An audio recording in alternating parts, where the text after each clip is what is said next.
This is Pastor Davis' Daily Bread Guide message. This is 2 Chronicles chapter 29.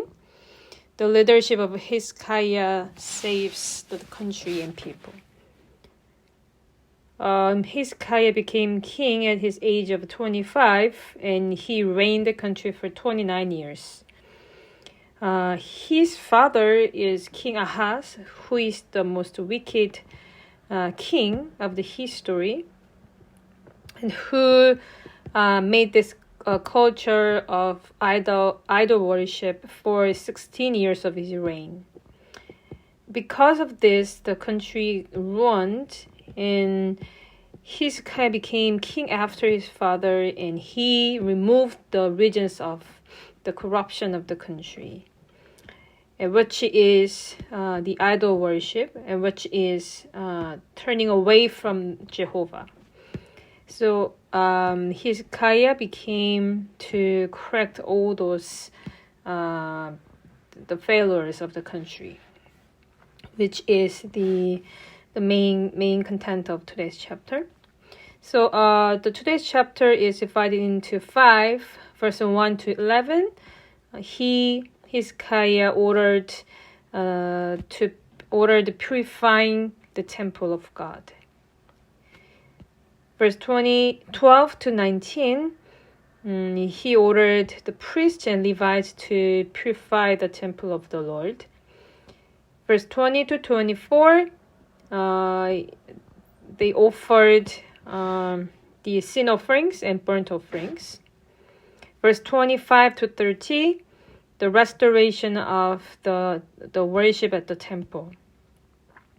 Lastly, verse 31 to 36, the Israel people, gave the burnt offerings, sin offerings, and thank offerings. So first part start from the introduction of Hezekiah. Verse 1 says his mother's name was Abijah, daughter of Zechariah. So Abijah is the daughter of priest Zechariah. And the meaning of the name of Abijah is my father is Jehovah. So who was Zechariah? He was a priest, and while he was alive, the king Uzziah served the Jehovah.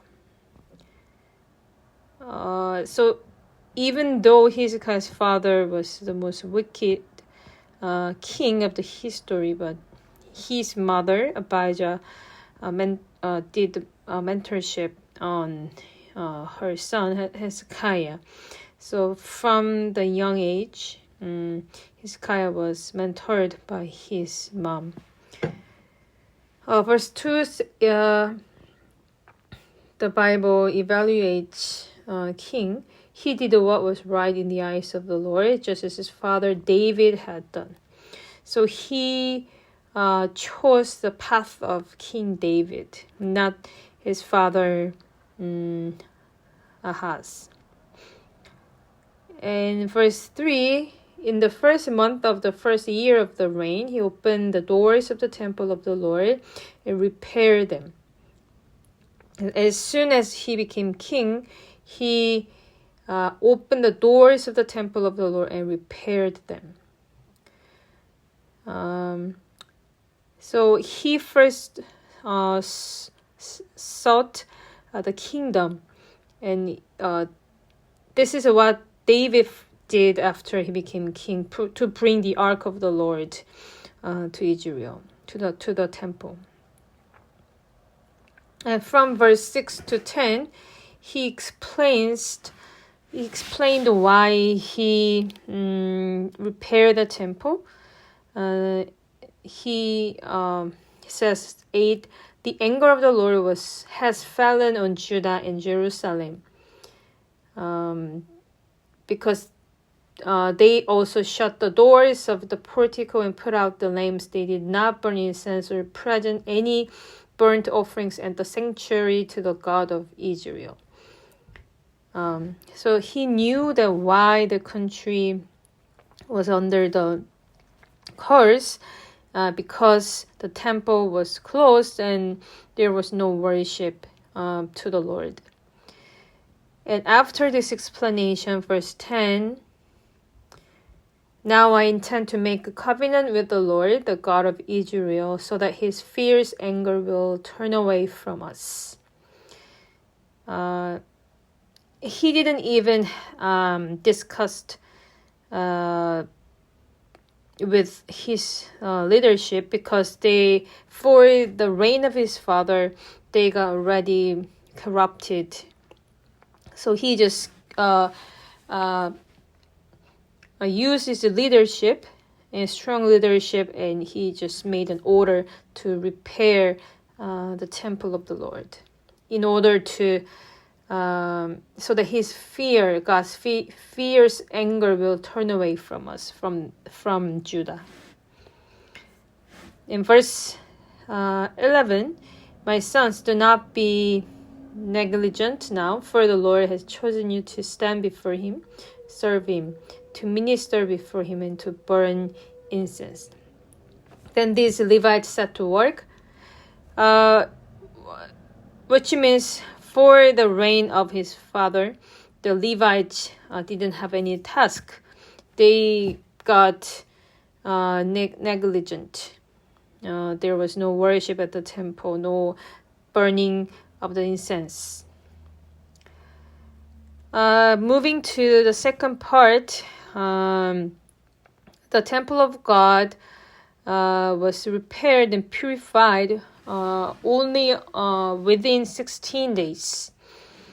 It's not just to cleanse the temple, but to remove all the dirty, unspiritual things, including the Asherah pole.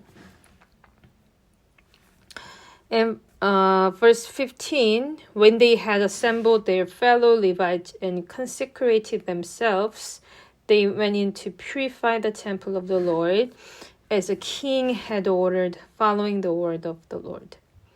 So they completed the purification of the temple.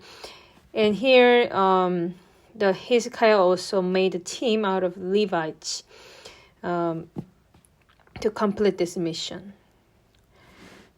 Moving to the next part, the people of Israel offered the sin offerings and also burnt offerings. And from verse 25, very importantly, after the purification of the temple, there was the restoration of the worship. Verse 25 says, he stationed the Levites in the temple of the Lord with cymbals, harps, lyres, in the way prescribed by David and Gad the king's seer and Nathan the prophet. This was commanded by the Lord through his prophet. So the Levites stood ready with David's instruments, and the priests with their trumpets. And then later, 27, Hezekiah gave the order to sacrifice the burnt offering on the altar. As the offering began, singing to the Lord began, also accompanied by trumpets and the instruments of David, king of Israel. So with all these instruments, the worship was restored, which was the beginning of the restoration of the country. In verse 28, the whole assembly bowed in worship while the musicians played and the trumpet sounded. All this continued until the sacrifice of the burnt offering was completed.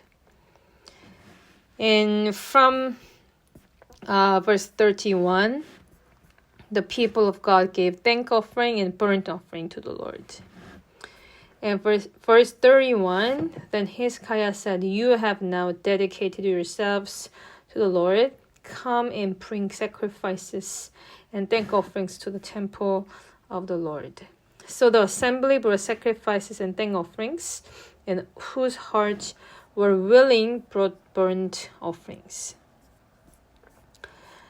And then after the order of Hezekiah, there were so many people who brought burnt and thank offerings. In verse 34, it says, the The priests, however, were too few to skin all the burnt offerings, so their relatives, the Levites, helped them until the task was finished, until the priests had been consecrated, for the Levites had been more conscientious in consecrating themselves than the priests had been. Because too many offerings were brought by people, the Levites had to help the priest to skin all the burnt offerings. In verse 35, there were burnt offerings in abundance, together with the fat of the fellowship offerings and the drink offerings that accompanied the burnt offerings. There were different kinds of offerings in abundance. In verse 36, Hezekiah and all the people rejoiced at what God had brought about for his people, because it was done so quickly. It was done just in 16 days. To wrap up the message, Hezekiah was the one who transformed the southern Judah. His leadership was strong enough to change the country, and that was also possible through the mentorship of his mom. And he chose what God is pleased with. He first sought the kingdom, and as a result, he made the mission of purifying the temple and also restoring the worship at the temple of the Lord. We do not choose the easy things. We do not shun difficult things. We just choose if this is pleasing to the Lord. So I bless you to be like Hezekiah, who saved the country and who brought all the people to the Lord. God bless you.